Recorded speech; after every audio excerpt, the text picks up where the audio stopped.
All right. I think that works now. That works a bit better.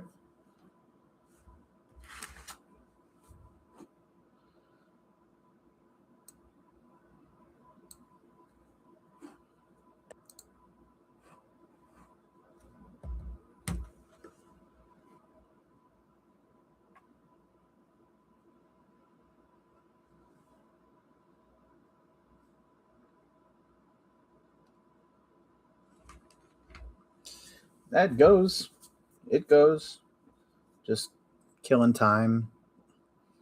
Still waiting on that phone call. I'm not sure I'm going to get it today. How about you?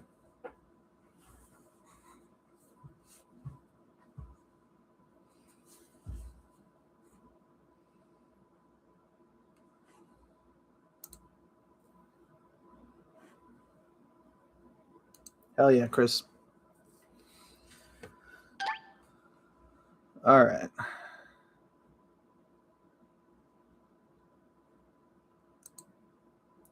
Okay.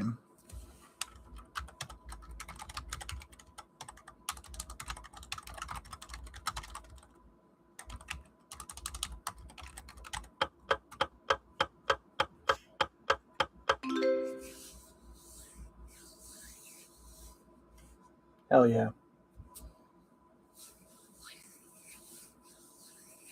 Face stuffing is an American pastime.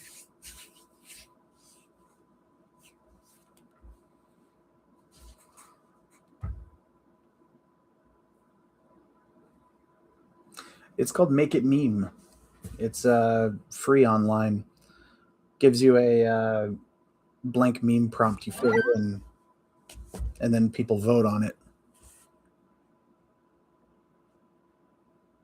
Eh. It's one of the few games you can play for free and stream, and it doesn't, collapse on my work Wi-Fi. Math test. Yeah. Yep. Yeah, that would happen. Diabetes. Wilford Brimley. Big ups to Wilford Brimley.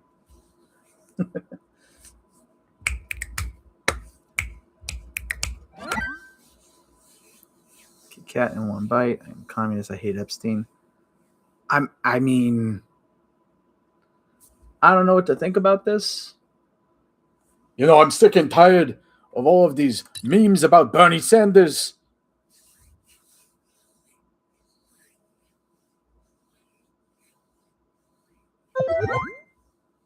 Diabetes would be the one to win. That's for sure.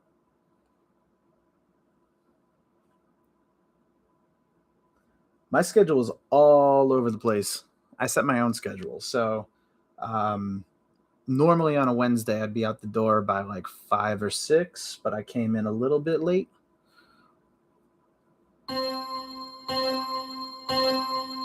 Yep. It's been 3,000 years. And no, I'm going to 19. Jesus. Um,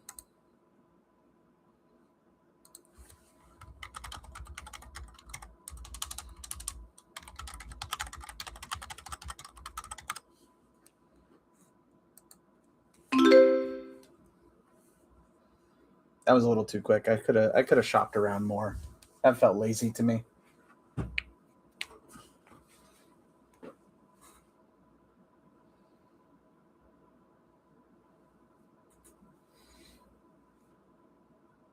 So I'm going to assume I automatically have you guys' support for the Super Bowl on the 8th,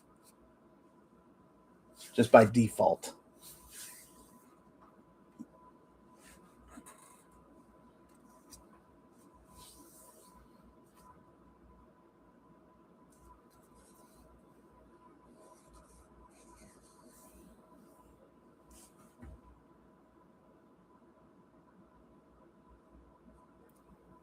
I want the Patriots to piss off the entire country.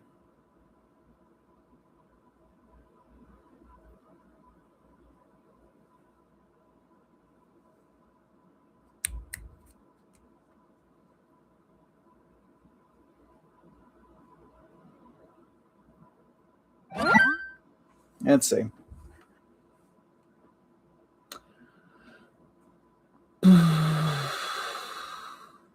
Meh. I think if the meme is from the perspective of a 12-year-old, it's going to get a meh from me.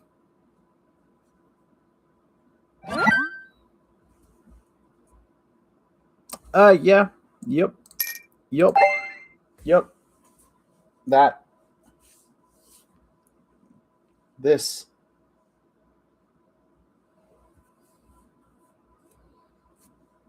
Hell yeah.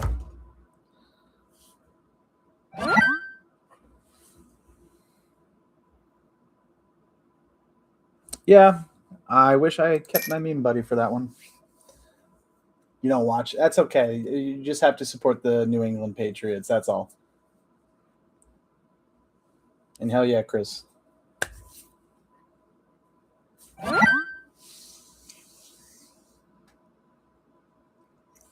This meme. That's a meh. No passport needed. Yeah, but Dallas. I don't think they're getting there anytime soon.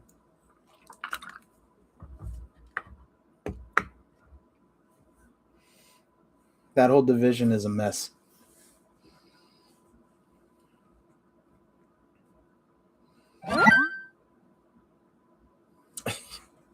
Yeah, that's a good one. That's a good one.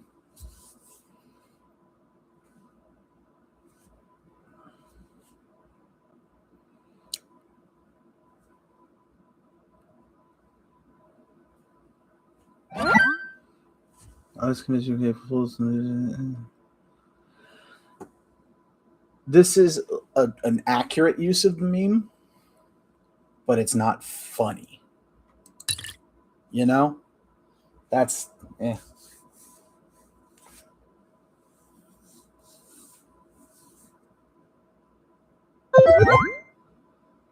There was no way.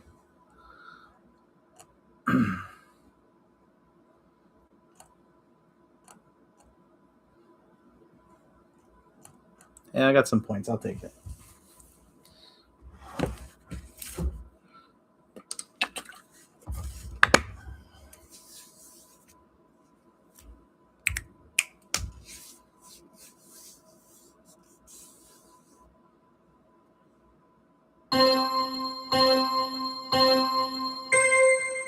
Let's see.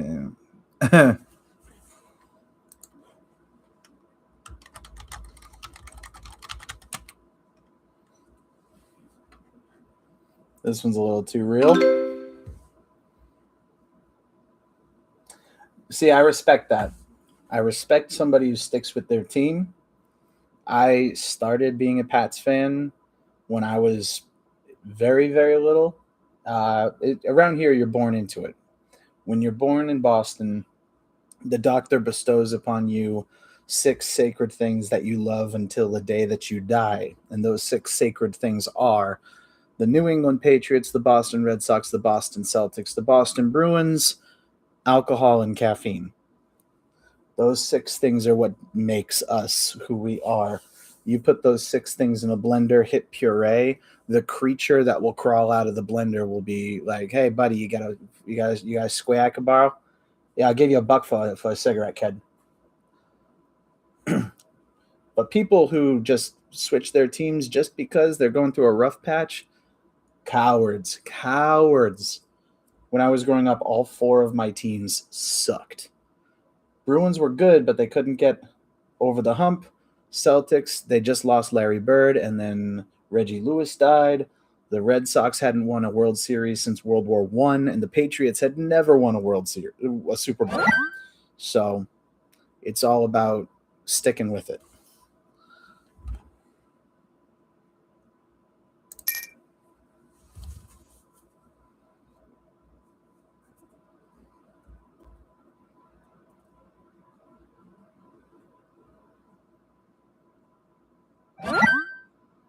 What do we got here? The POV, the next period. Well, I'm finishing the test. Asking the test for me. I mean, 12-year-old ain't just 12-year-old questions.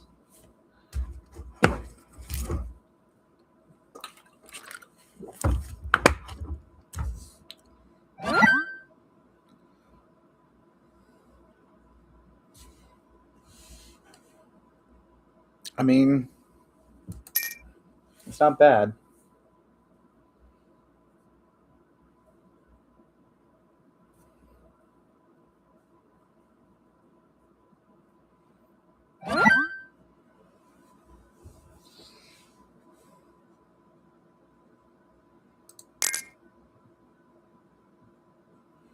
Oh, you know what? I know what that's about.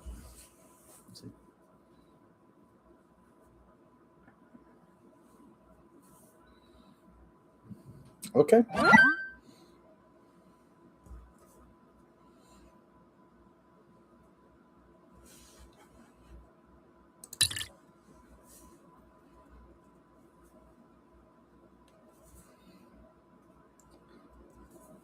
I like Romo better as a commentator than as a player. Romo was one of those guys that always just kind of like it's an almost genuinely he's a little bit like Dak. Dak's more athletic, but like Romo's probably a better passer. I expect similar career trajectories though.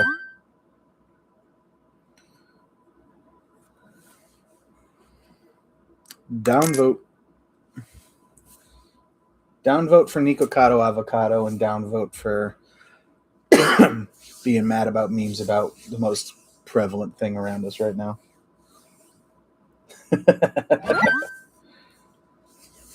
Courtney, you're being called out right now.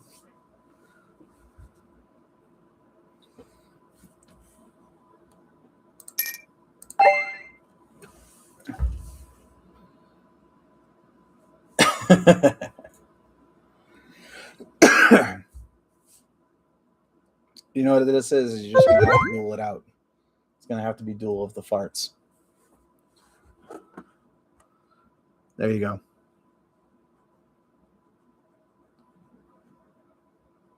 Where did I go? I'm going to be down at the bottom. Yep, that's what I thought. It was a little too dark. Yeah, I was just like, yeah, I had a feeling wouldn't do well. How long do you have?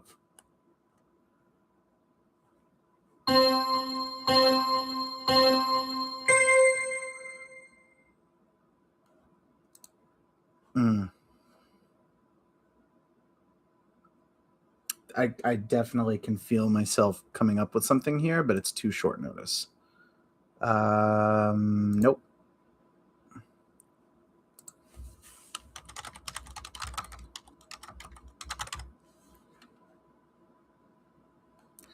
No. Let's see.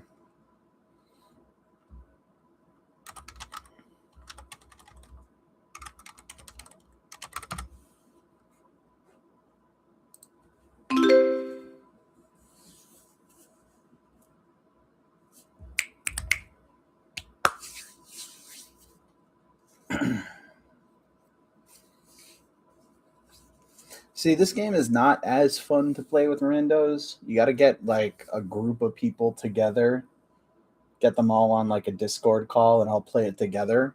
Because then, when you understand everybody's sense of humor, it's a bit like playing Cards Against Humanity or What Do You Meme? When you're playing with randos, it's just a time killer. That's what this is today. Earlier, I was looking at Zillow. When I first started streaming, I was looking at Zillow. Would be the second time I've had a Zillow stream.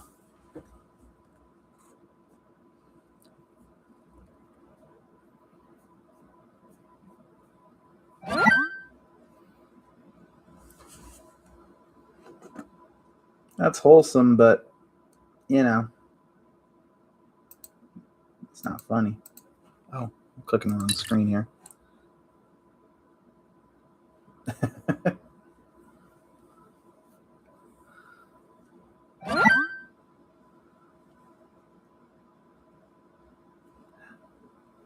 Having F to go by. Okay. I'm genuinely curious how late the chat is. Because I feel like the reaction, like the responses are kind of slow.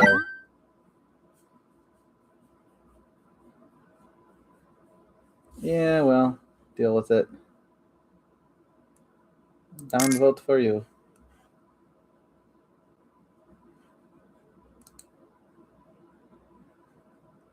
Live chats.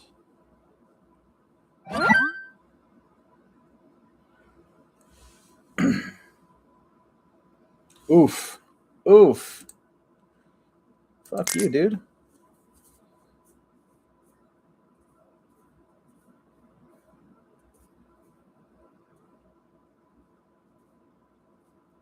Whoever that person is, fuck him.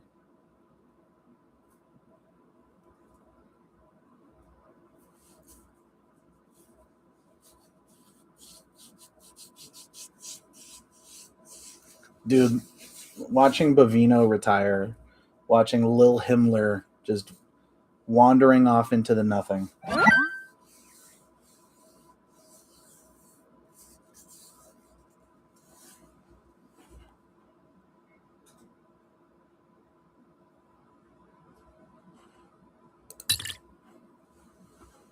Yeah, I knew there'd be a small delay. It just felt like sometimes they were going way later.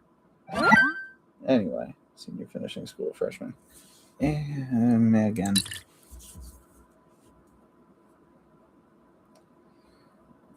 Dude, I'm so happy that Bovino's out.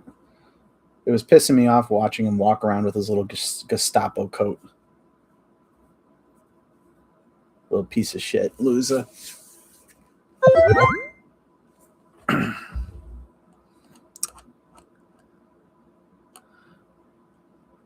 Yeah, I got some downvotes there, but everybody did.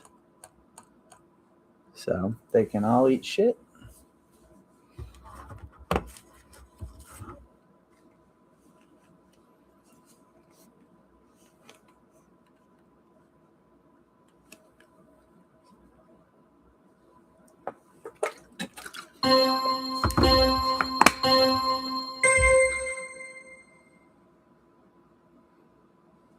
Hmm.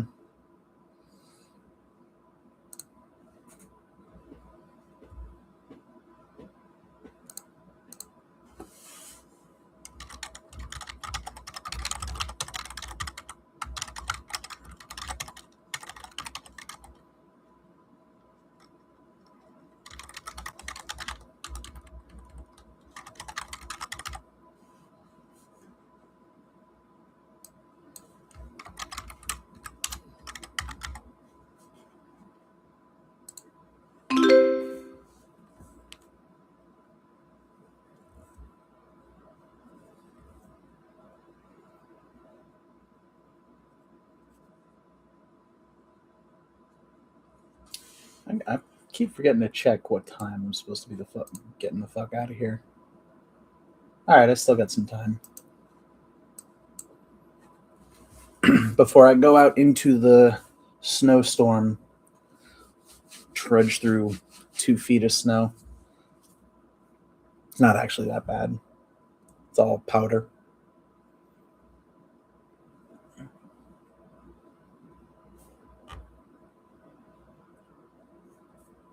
How cold was it down south? I heard that you guys got some real winter for once.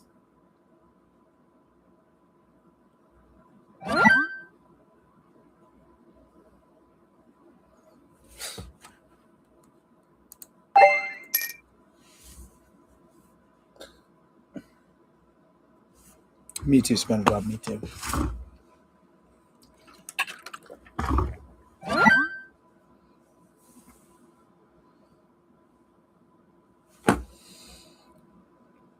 Hey, K-pop Demon Hunters is not that bad. It was entertaining. I'm not going to watch it again, but it was entertaining.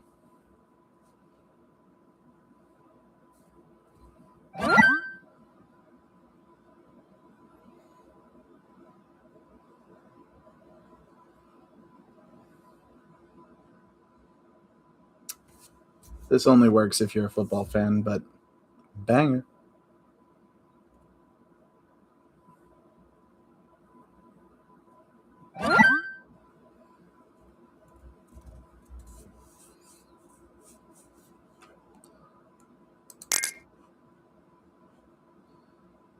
Ugh.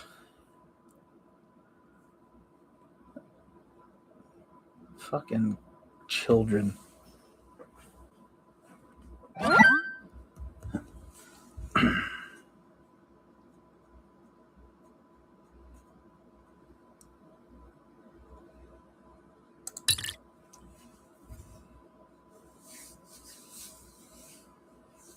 Yeah, we got some nice snow.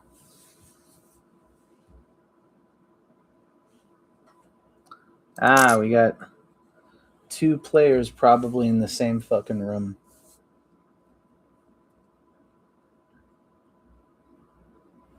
Michigan, I believe they probably got fucking hammered. Maryland, Pennsylvania, maybe less so.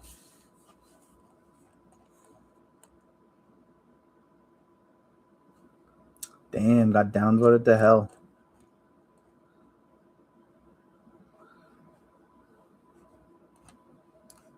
That's all good.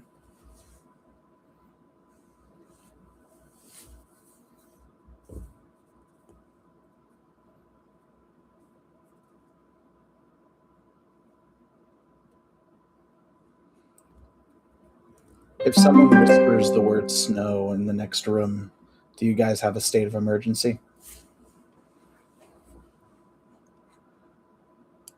I'll close this because I'm tired with children. There we go.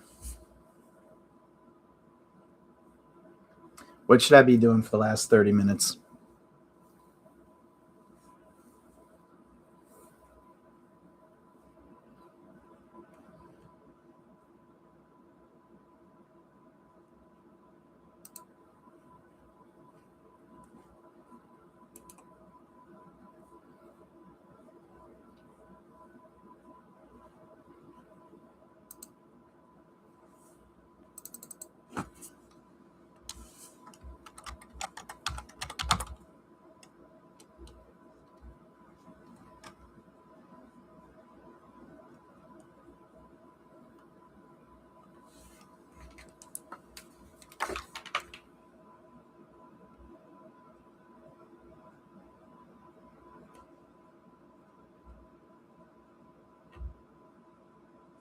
So I got right here.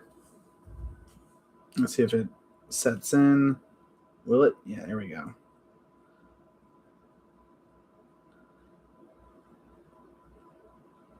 That's just a car on one of the side streets near where I live.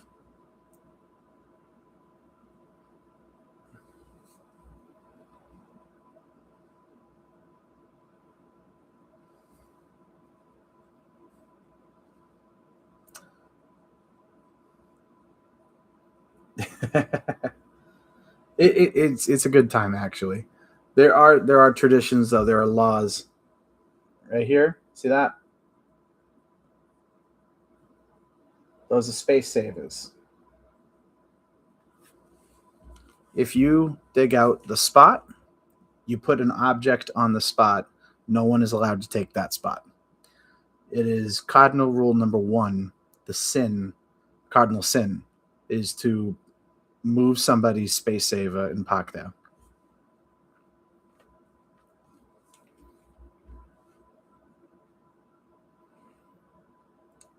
Somebody shoveled like 2 feet of snow for that. I went to my mom's spot to check on her. I went to her neighborhood.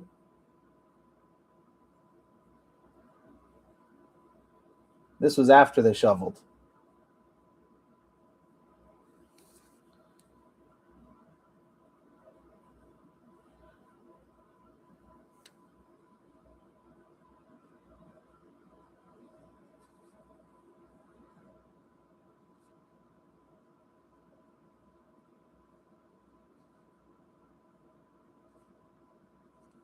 No sidewalks.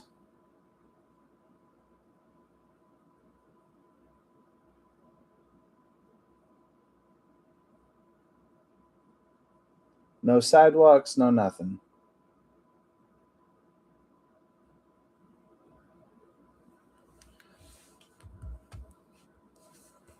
Two feet in Georgia. That's impressive.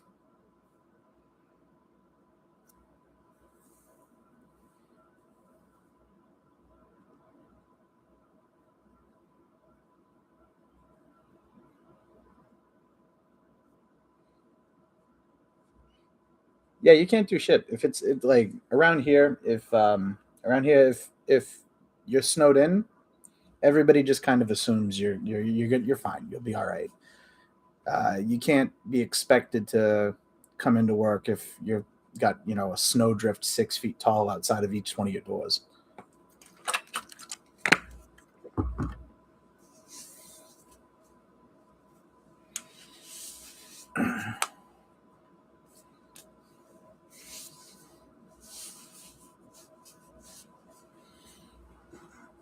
My messy ass office. I would swivel the camera around and show you the messy ass office, but I don't feel like I should do that.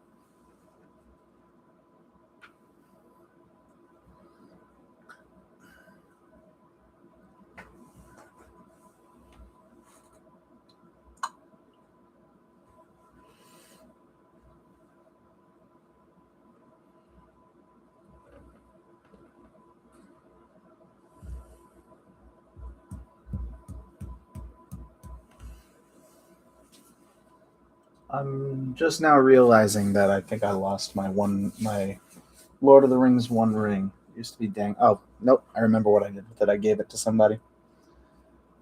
South Georgia.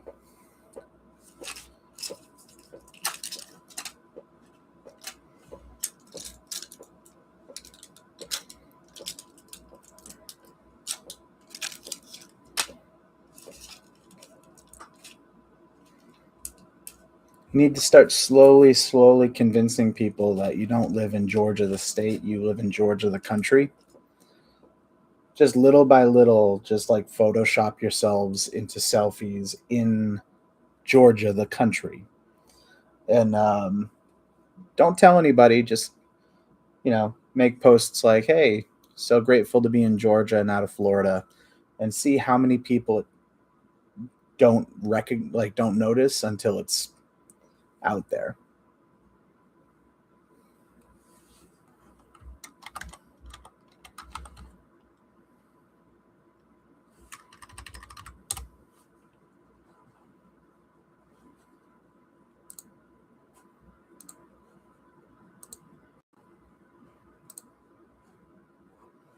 Yeah, like just start lazily photoshopping yourself into Georgia.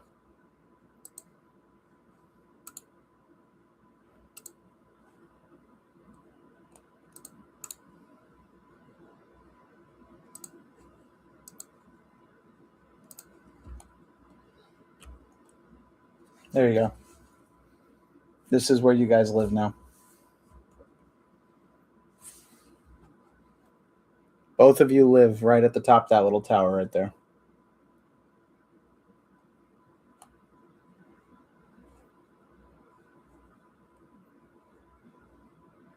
I actually saw I think it was a documentary on these towers. Basically, they're impenetrable. People would attack the village, and the whole village would be able to go up there, and they would be impossible to go up for the attackers. They're just designed for defense. That's why they're all over.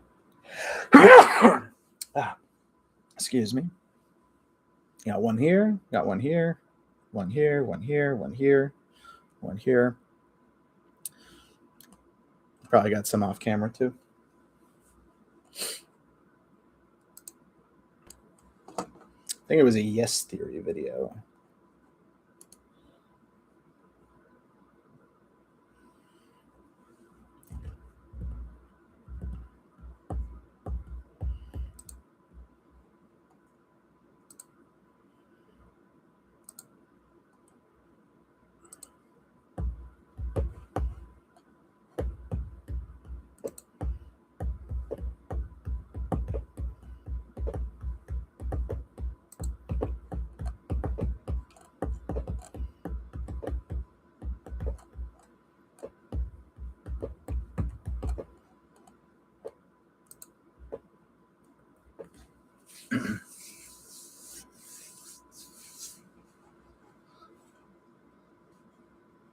Well, I mean,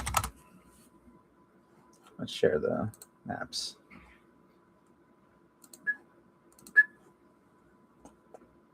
Nope, I did not share. Share. All right. So I'm about here right now. Let's get to Georgia.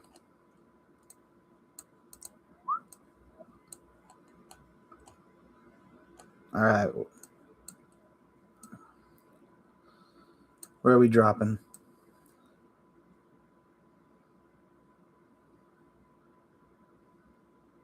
Let's go full mountainous. Let's drop up here. Wait, you guys said south of Georgia.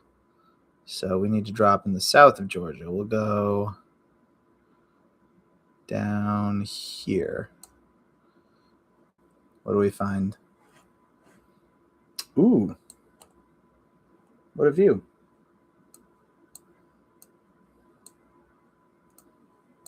Random gas tank. Gorgeous mountains. Some old, probably Soviet era ruins. Oh. The Public Registry and National Agency of Public Registry. By the way, there you go. There's the Georgian script right there.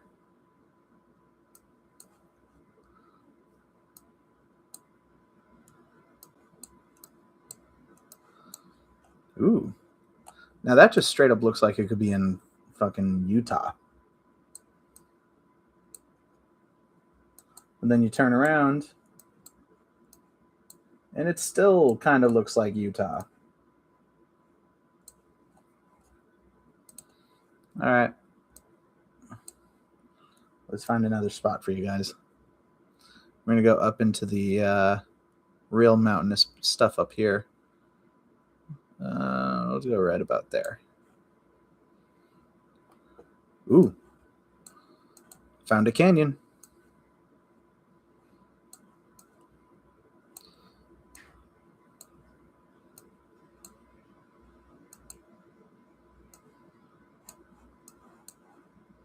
Valley. I mean, technically, I would guess it would be a canyon because it's got the river cutting through it.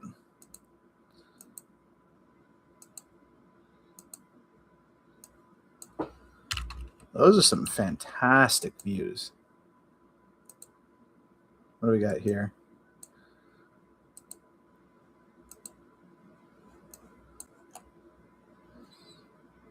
Ooh, nice little isolated home in the valley, covered by the mountains with a big iron gate. Stone fence.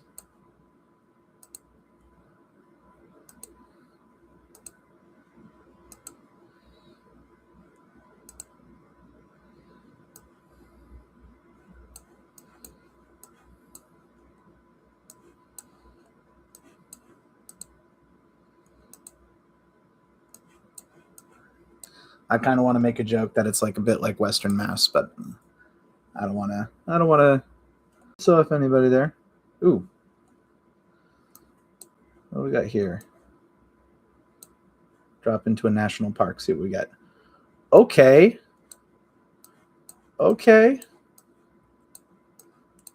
Check out this fucking spot. Campsite of a lifetime right there.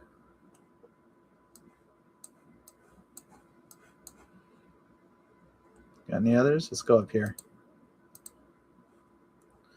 Oh, hell yeah.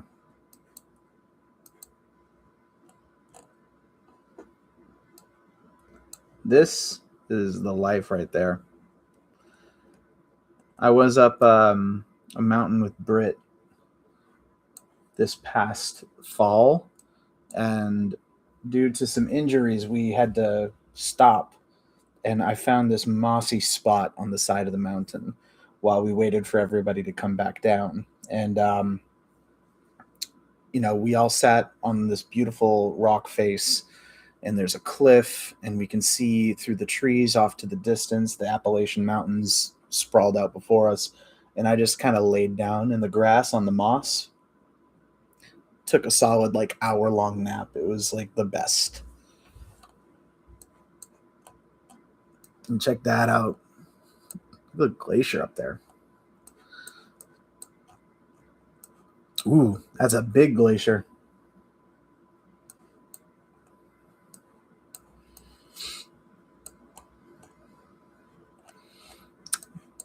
Yep. Picked a cool spot to look at. That's for sure. Let's try along here because this looks very mountainous. Yeah, not even a single spot. We'll go right there. Okay. Fucking stunning.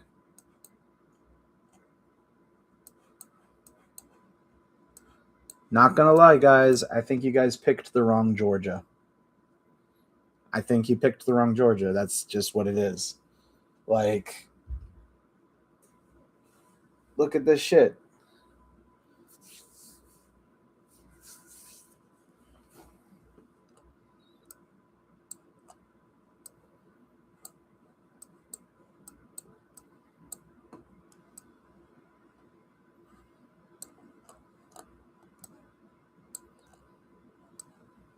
Unbelievable.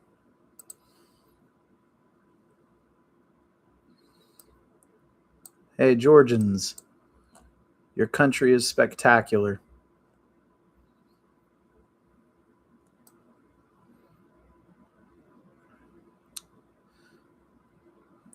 I've been working at this place for almost 10 years to the Midwest. Talk about your downgrade.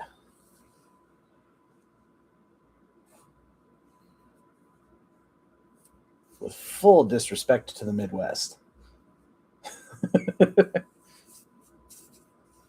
Oh, I have a perpetual and ongoing effort to get every single person that I know on the internet to move to New England.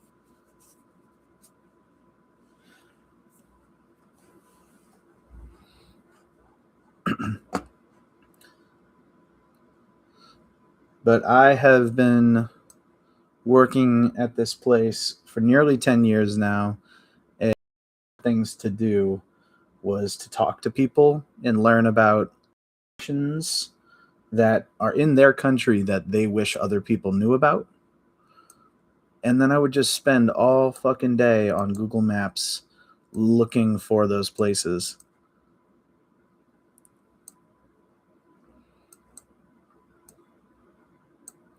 Soon. I hope soon.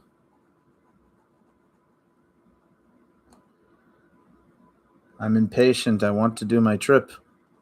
I want to make my trip to the Kiwi land, Te Aotearoa. Aotearoa. Land of the long white cloud.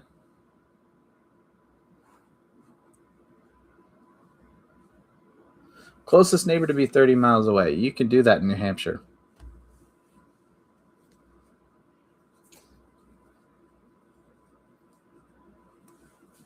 They always say no, but I will get them in the end. That's how it works. It's quality of life. Hard to beat. But yeah, I gotta get out here. Let's go to Tongariro. Ngawahore. Tongariro Crossing.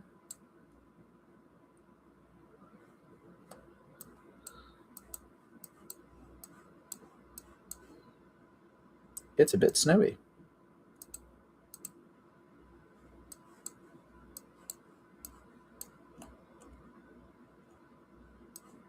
Interesting.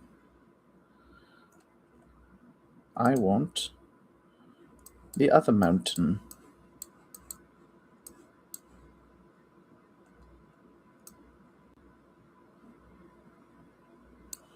Ruhupehu. Was it up here? Yeah, it's up here. There it is. That's the one I wanted to look at. Okay. Okay, there we go. That one. Mount Doom. Your lifestyle. What kind of lifestyle would be shunned?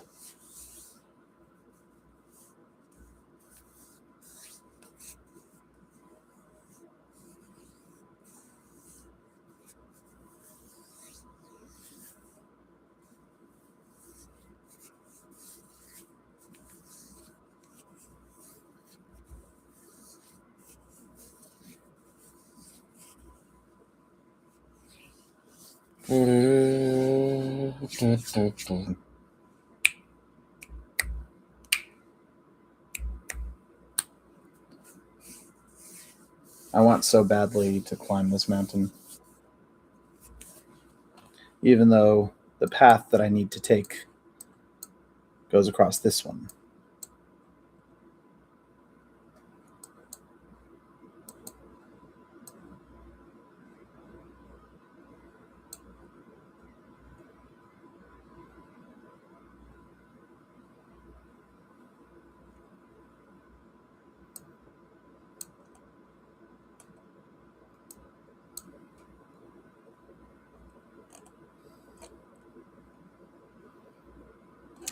Dude, hardcore redneckery, northern New Hampshire. New Hampshire is the redneck capital of the Northeast. You go to New Hampshire, like I went to New Hampshire and I used to spend my summers up there in just south of Winnipesaukee, and we used to like drive into the tiny little towns that have a total of 200 people in them, sitting in the back of open pickups drinking beer at age 14, doing downhill mountain biking through the forests and crashing directly into the lake. Everybody had an ATV. Everybody had, you know, everybody was armed up there, and it's just the middle of the wilderness. There, you once southern New Hampshire, like Manchester, Concord, those may as well be suburbs of Boston. You go a little further north of that to Laconia. Laconia is like the last populated space before you're in mountain territory. Once you're in mountain territory, every point north gets more and more redneck.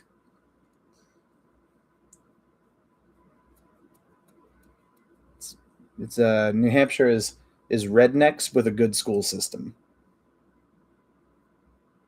Unbelievable too. I didn't expect New Hampshire's school system to be as good as it is, but they are ranked in the top 10. Massachusetts number 1 though. Eat shit, New Jersey.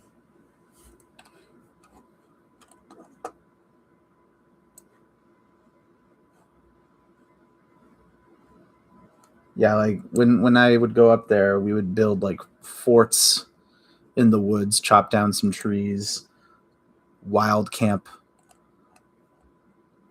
for weekends in little lean-to shelters that we made by ourselves.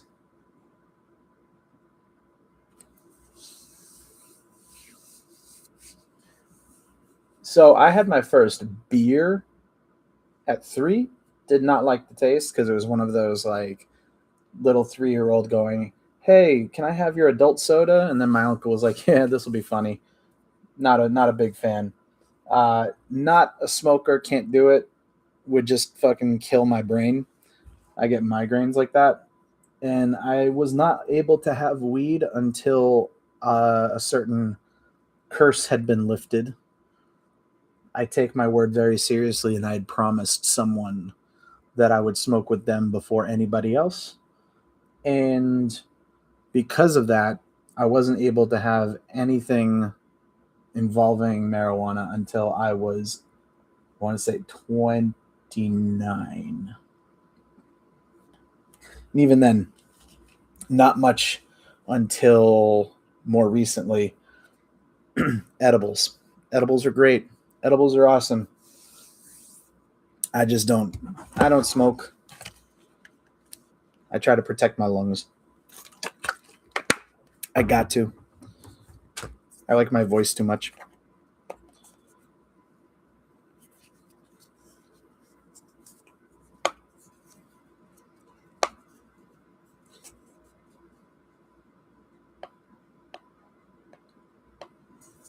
Oh, people did. I've definitely done it without shoes and without a shirt. I'm not about to climb a tree to take a shit. I'm going to climb out of the tree to take a shit because you don't have anything to wipe with in the tree. But if you, there were definitely those types. Old Milwaukee, mine was a Budweiser, old school Budweiser in the glass bottle with the old label, 90s. Not the old, obviously, 90s, not old. Look at this, Courtney. I have a real deal business card carrier now. Now I can literally go, here's my card. I've had an office for 3 years. I've had business cards for 3 years. Now it's official. Oh, hell yeah.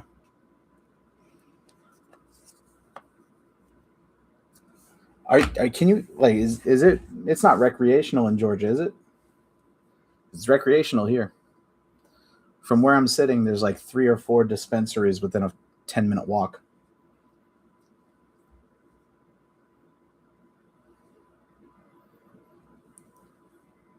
A sock to wipe with. Nah. See, I like the wilderness, but I'm not going out of my way to make my life harder. See, this right here. New Zealand. My wife and I are going to be walking the length of New Zealand. Oh, yeah, the delay. My wife and I are going to be walking the length of New Zealand on foot, living out of backpacks, living in the wilderness for 4 months. So I can hang in the wilderness, but I'm also going to bring toilet paper.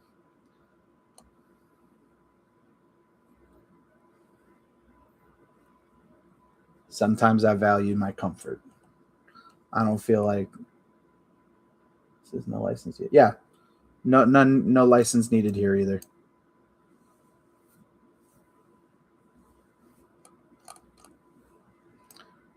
Yeah, we start.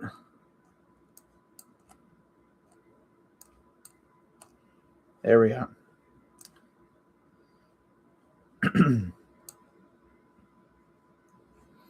So this path right here, boom. When we start doing the path, we start here at the lighthouse at Cape Reinga.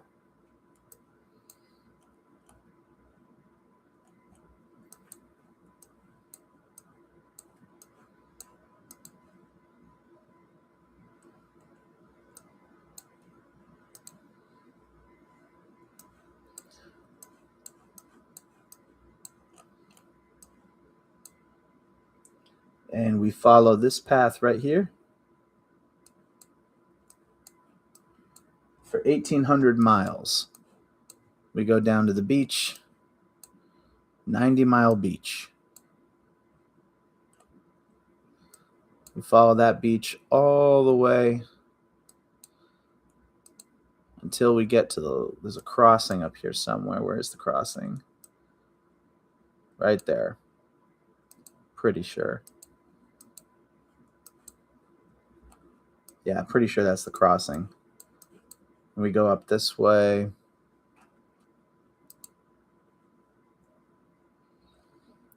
We follow the route into the. No, wait. Nope. There's 90-mile beach. There it is. That's not the crossing. Fool. I'm a fool.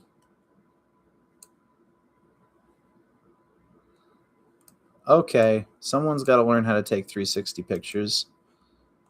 Jeez. Fucking hell. Let's try you. There we go. 90-mile beach. We go down 90-mile beach, this whole ass thing, all the way down. I think it's like 3 or 4 days. in 90 Mile Beach. Before we go into the Ratea Forest, should be up here. Then we make our way down to Auckland. The path actually cuts right through the middle of the city, which is kind of cool. We dart across here, kind of go through the coastal regions a little bit, around Taupo. We cross through Tongariro. That should be Te Aroha. No, that's not it. Where's Te Aroha? Tongariro Northern Circuit. Yeah, you just kind of follow this a bit.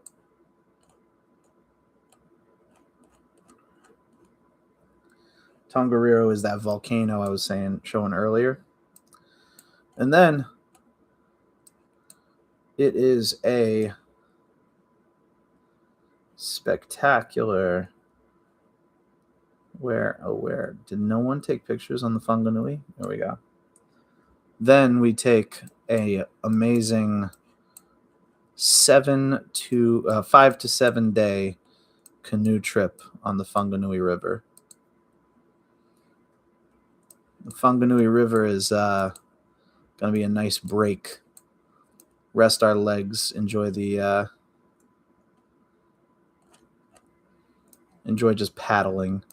Once you get through Whanganui, you make your way south. Got to get to Wellington. Cross Wellington on the ferry over to Picton. Right here.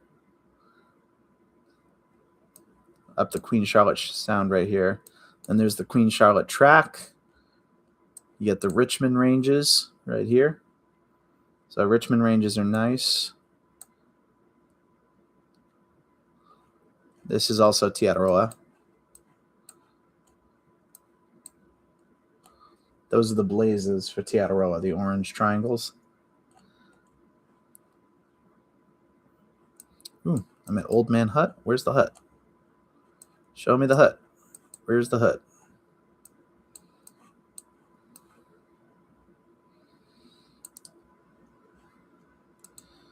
Anyway, once you're out of the Richmond Ranges, you get into the Southlands right here. And it's basically a straight shot.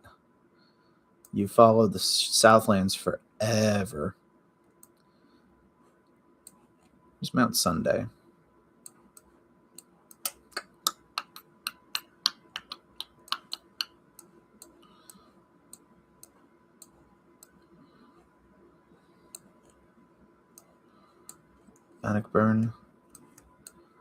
Bannockburn is close. Let me just drop this guy right somewhere around here. Look at the fjords.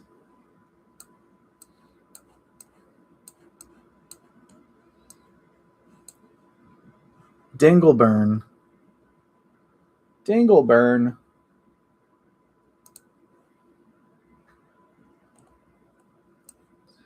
Yeah, you follow the Fjordlands all the way down. There's a bit more forest down here.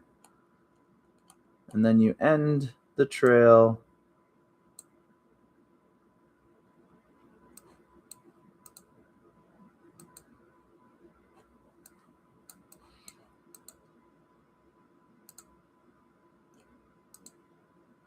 in Bluff.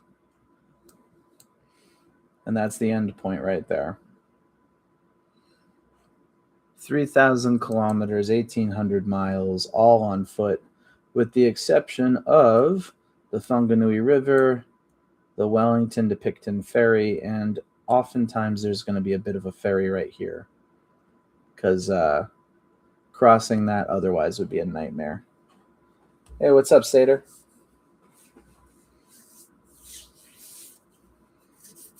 Just talking, hiking. My wife and I are going to be doing Te Aroha in New Zealand as soon as we can. We had the money to go. We were supposed to go in 2020, and then the world fucking ended. But Te Aroha means the long pathway in Maori, and it starts all the way up here in Rienga, and ends all the way down here in Bluff. This is Stewart's Island. Stewart Island. Some people like to come down here when they finish Te Aroha. That's where you're going to find a lot of kiwis, like the kiwi birds. I personally think I will probably want to maybe pop up to Japan after Te Aroha, because we'll be burning our fucking clothes. After 4 months in the wilderness, we are not going to be bringing any of those back with us. So we'll take advantage of the strong US dollar in New Zealand and get some clothes there, take a trip up to Japan. If we have time, take some Shinkansen, explore the countryside. I want to go up to Sapporo. I want to go to Hokkaido. And then we'll probably fly home from there. Because it'll be cheaper to fly home from Tokyo than it would be to fly home from Auckland. And it's cheap to get from Auckland to Tokyo. Go figure.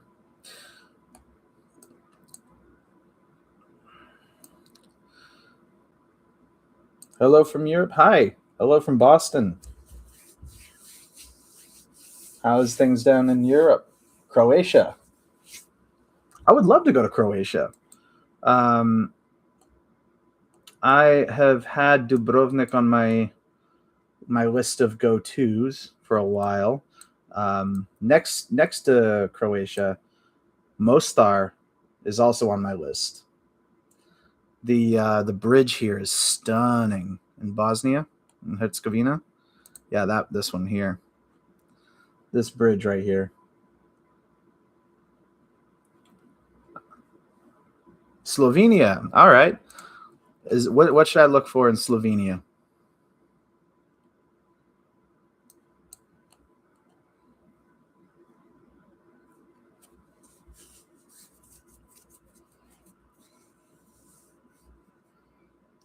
Hey, welcome, Balkans. How you guys doing? Julian Alps and Logar Valley.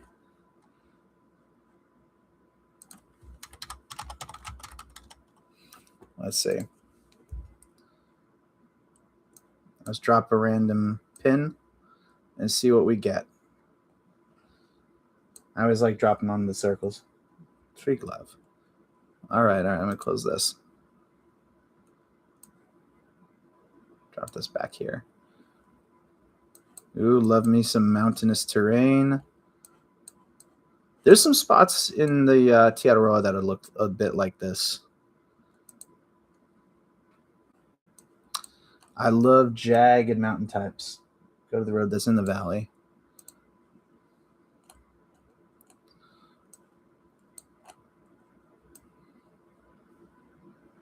Yeah, Boston, Massachusetts.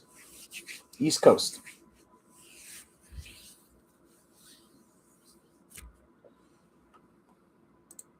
I'm going to look at...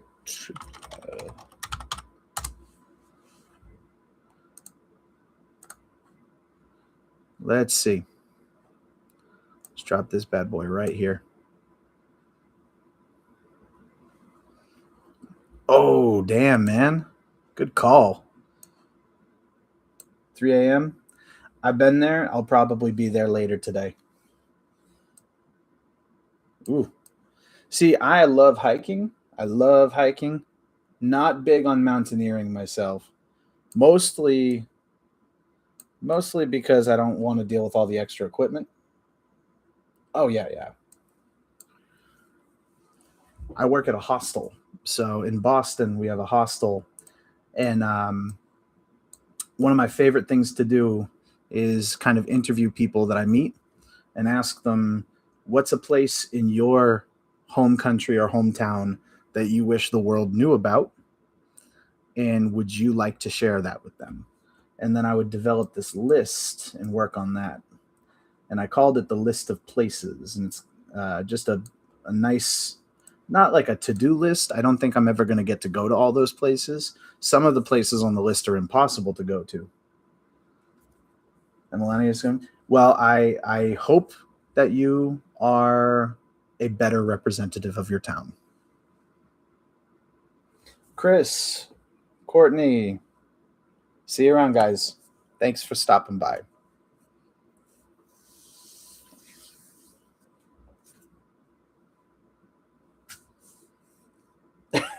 Yeah, we see around here we don't really have much of an opinion on her because she doesn't really fucking do anything. But her husband, we got some problems with him. That's for sure.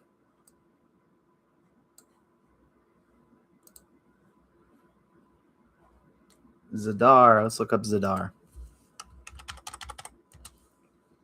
In Croatia. Ah, yeah. I remember seeing this. I remember I was doing research once upon a time on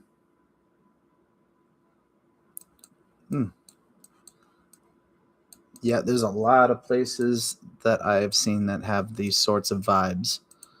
Love the nice beach resort type town. It's very bright. But anyway, yeah, I completely forgot what I was saying. Where I was going with that. Oh, why I remember Zadar.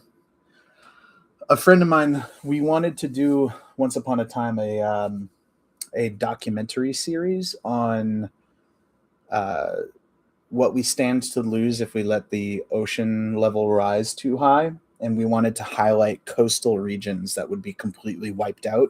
And I do think Zadar was on my list. Oregon, Northern California. No, for sure. I would love to get out that way too. The nature in the Pacific Northwest is insane. The when you get out to Pacific Northwest, you get because one of the things we were talking about was the Te Aroha in New Zealand, and in the American West Coast, you have the Pacific Crest Trail, and the PCT. Yeah, the PCT is very similar to Te Aroha in that it goes to a lot of different areas. Where's the PCT? It's outside of here, I believe. Cannot remember. I can never remember where the PCT starts.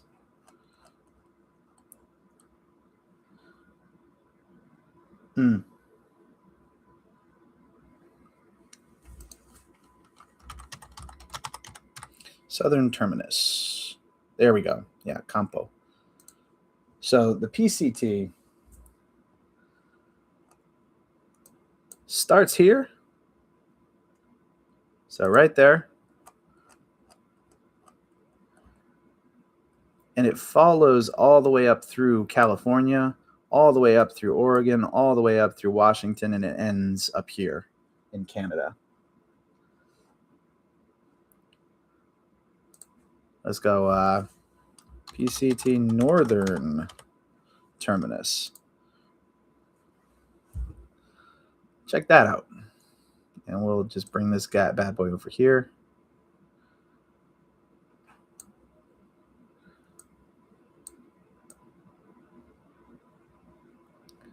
Got to go through there.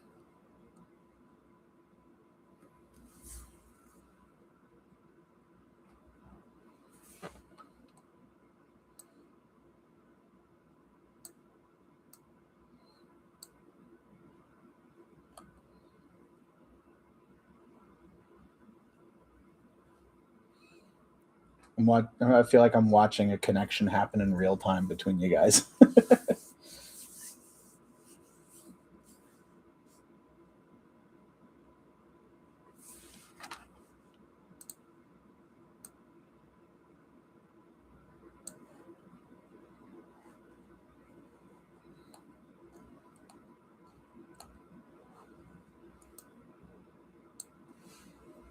What's up, AKA?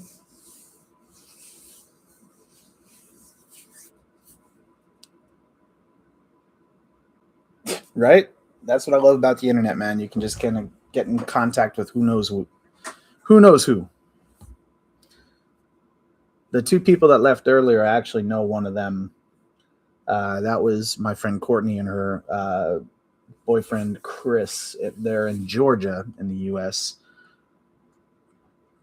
down here, and we were joking that they picked the wrong Georgia because of the terrain out in the country of Georgia. But yeah, everybody has that weird connection with their neighbors. You know, like in Europe, you have all these countries in close proximity, and there's a lot of carryover. It's not exactly the same. The cultures are going to be similar in some places, very different in others, but there's always some overlap. The US is like that. It's just we pretend that we're one country when we're really like 50 countries all wearing a trench coat trying to sneak into the same movie. Hey, what's up, AK? Yeah, no, that's been the case with everybody. I started looking at Google Maps, and then all of a sudden the world started popping in. Where are you from, AKA? We got Slovenia. We got Croatia. We had Georgia. I am right about here. Serbia. Hey, yep. It's that whole region right now. You guys got to go to sleep, man. it's late. You guys got to get some rest. I got to be up in the morning, but I'm still at work right now. It's 9 p.m. in Boston. Yeah. But what I was meaning by that with the overlap is so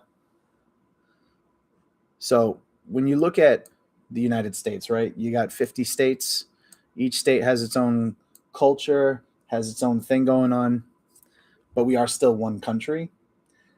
In Europe, it's kind of like that, but with one continent.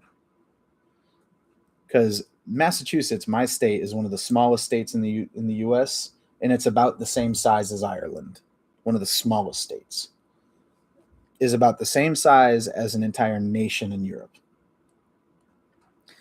Massachusetts could not be any more different than Louisiana or from California, you know? The cultures are different, and we talk a lot of shit to each other, especially about sports. Go Patriots.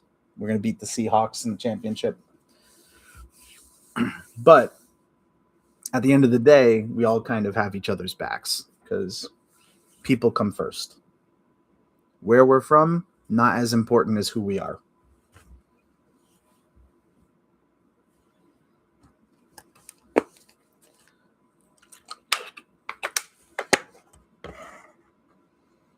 So I know you don't. I just had to put it out there. So the championship match for American football, NFL football, is not this Sunday, but next Sunday, the 8th. And the two teams that are playing are my team, which is the New England Patriots. So New England is a region. No, you're good, man. New England is a region in the northeast of the U.S. It's 6 states: Massachusetts, Connecticut, Rhode Island, New Hampshire, Vermont, and Maine. So all 6 of these states have the same football team. And then the other team is the Seattle Seahawks on the opposite coast here in Washington State. Right there. There is a Super Bowl every year. So since the founding of the NFL, not the founding. The first few NFL championships were just called the NFL championships. There was the AFL and the NFL; those merged, and then you had the Super Bowl. And you know, my team was not the best for most of its existence. No, that's the Olympics. The Olympics is every 4 years. Yes. New England is this right here. These 6 right here. And the culture in New England is very different from the rest of the country. They're very European in their nature. In Massachusetts, we have like income-based healthcare, so no one's going broke from healthcare. You know, the policies. Yeah, Family Guy. Yeah, it was one of the first. It was one of the first settled areas by Englishmen. The English landed in Virginia first, down here, and then they landed in Plymouth, right here. Yeah, he was born in New York, in Brooklyn, but he represents Vermont and he lives in Vermont.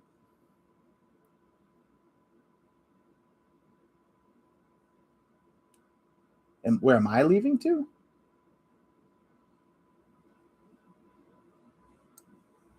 Like after I get out of here, I'm just going home. I've been at work since this is my 9 hours. Yeah, Bernie is he's up there. He's very popular here. We have some local politicians that are very similar to the way Bernie does things, but much younger. And yeah, no, you're right. Some people hear that word and they freak out because for generations it was associated with socialism was associated with bad things, and that's generational. But in the Northeast, we kind of have a better grasp of it. Yeah, the Red Scare. Um, in the Northeast, you're going to have a much better grasp of things. The education is ranked among the best, and is Massachusetts is the best education system in the country because we have all of the best schools. Um, like my high school had a planetarium in it. My high school had a botany greenhouse lab. We had a restaurant, a bank for the students to learn how to do these things. Um, so socialism, the interesting thing, aka socialism, is one of those things where it can work, but it has to work within a certain frame, like a system. Yeah, no, that's true. No, I get it. But reality is political. It doesn't matter if people don't want to talk politics. Politics will mess with you even if you don't want to be involved. You know. But the thing about um, the Northeast is that you're probably aware of the two major parties in American politics because we're all over the news 24/7, Democrats and Republicans. But in this region, in New England, the Democrats and the Republicans understand each other better. They get along a bit better. They don't fight as much. And because of that, everybody's kind of on the same page. Exactly, Tillen. You need to have balance. There needs to be a healthy amount of social programs that help the people, but not at the expense of ambition and progress and technological growth. I think you got to go with the Nordic system, the way that Norway, Sweden, Finland, Denmark, the way that they run things up there, they definitely do a better job of balancing things than places like the U.S. Places like the U.S. does right now, and places like the communist countries did in the past. Yeah.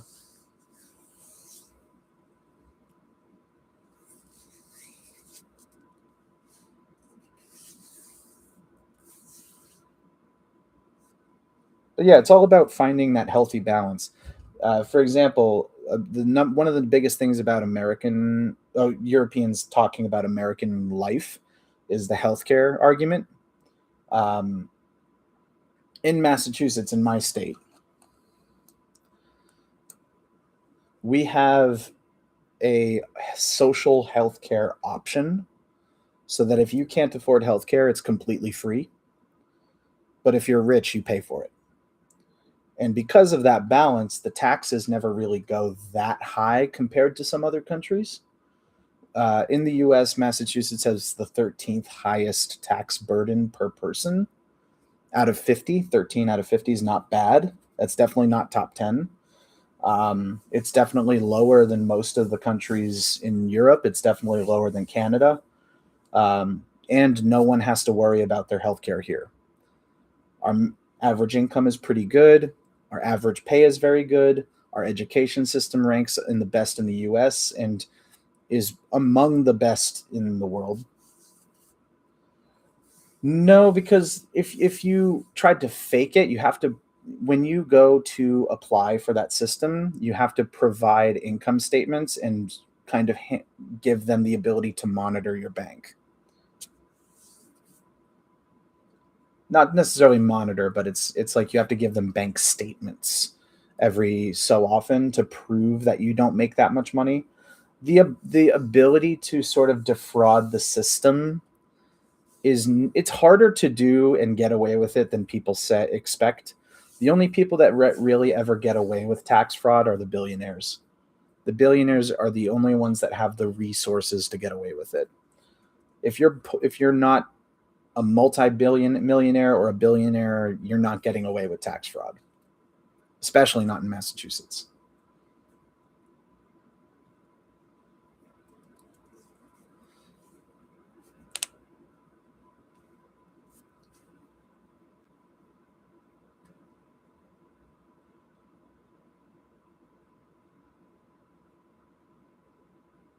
Yikes! I hope she was all right.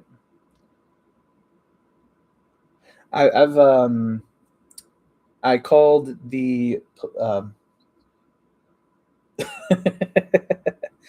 I you know what, I would, but he doesn't listen. What it is we have to convince him that the Penguins can vote for him, and then he'll do it. I didn't know that they could vote for me. I'll send 700,000 small little red hats.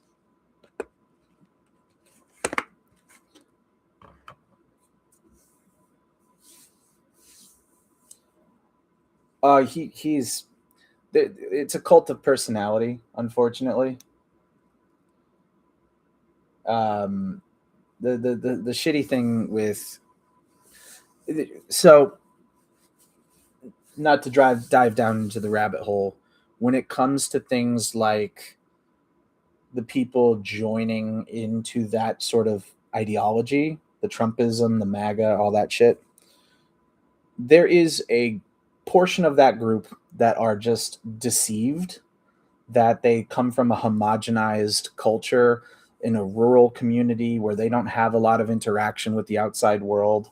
And the outside world, to people like that, it's a scary place. So he stokes the fear and he makes you worried about it and then says, I can protect you. I can fix the problem. I can keep people safe. And that's what lures people out into it. And they're essentially they're gullible. And then there are the people that are all for it because they know what he's doing and they approve of it and they are just sinister, evil fuckers. And it's hard to reconcile the people that are victims of a con and the con men themselves. That's the tricky thing with MAGA. So many of them are just con men, and so many of them are victims of the deceit, victims of the deception.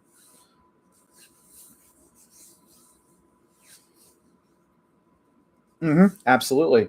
And with MAGA, another big issue is that they kind of connect their identity to their political identity, so that if they watch what happens in the news and go, this isn't right, if they started to step away from that and take off that hat, all of their people in their community that's already been indoctrinated into it would start to alienate them and ostracize them and push them away, and nobody ever wants to feel alienated. There's a nonprofit organization called Leaving MAGA, and all they do is try to help build communities for people that are trying to escape from that political cult. Oh, they're controlled by fear. That's what it is. They're controlled primarily by fear, and then the other half of that group is motivated by greed.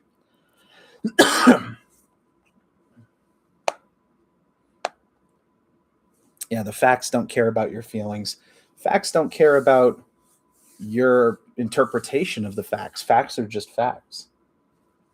Yeah, Christian nationalism drives me crazy because nationalists always claim to be patriots, and I don't think that the two are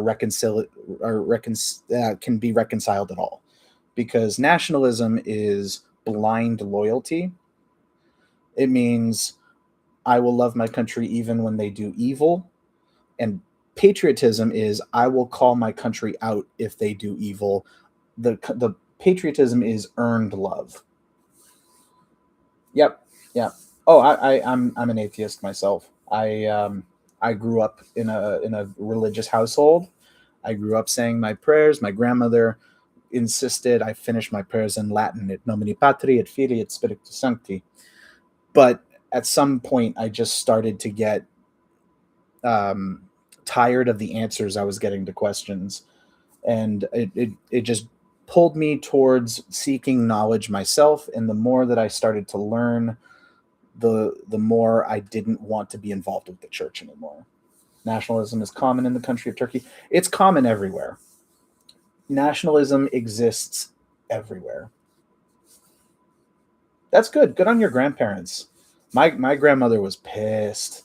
My grandfather, she wouldn't let me say anything to my grandfather until after he died. She didn't want him to know.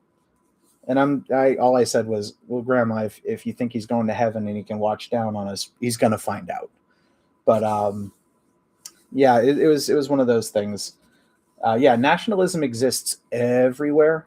That's definitely not that's definitely not a new thing. I think there's always going to be a degree of nationalism that is blindly loyal. The scary thing is when that population gets too big, when the nationalists become too much of the public opinion, and then they can start to use that as blind loyalty to enact more authoritarian actions.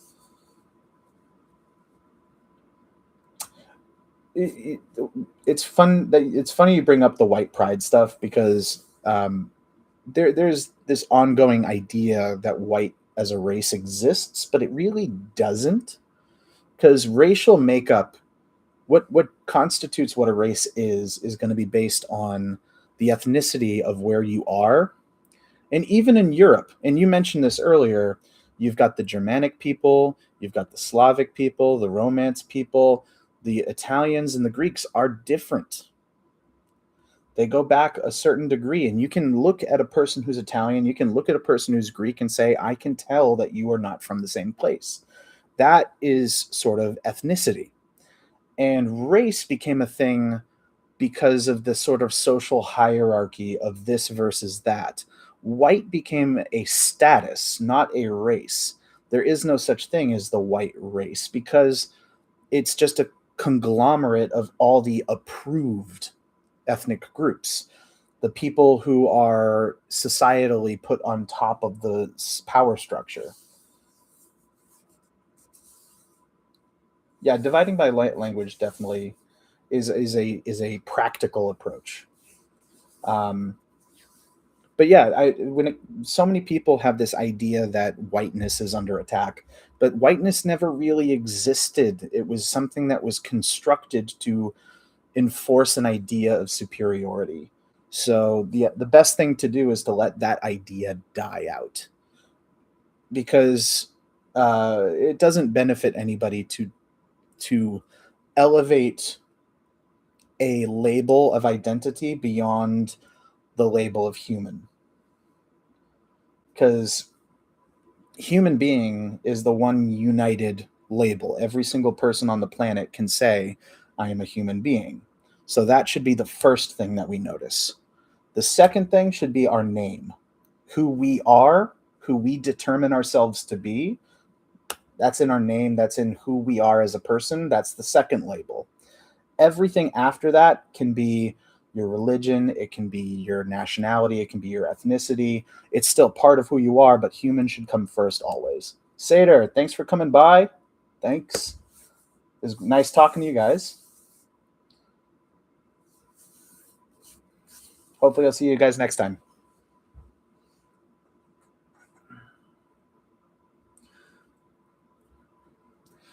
But yeah, I'm a firm believer in the idea that the labels that we apply to ourselves are largely frivolous. They're part of who we are, but they shouldn't define how we treat each other.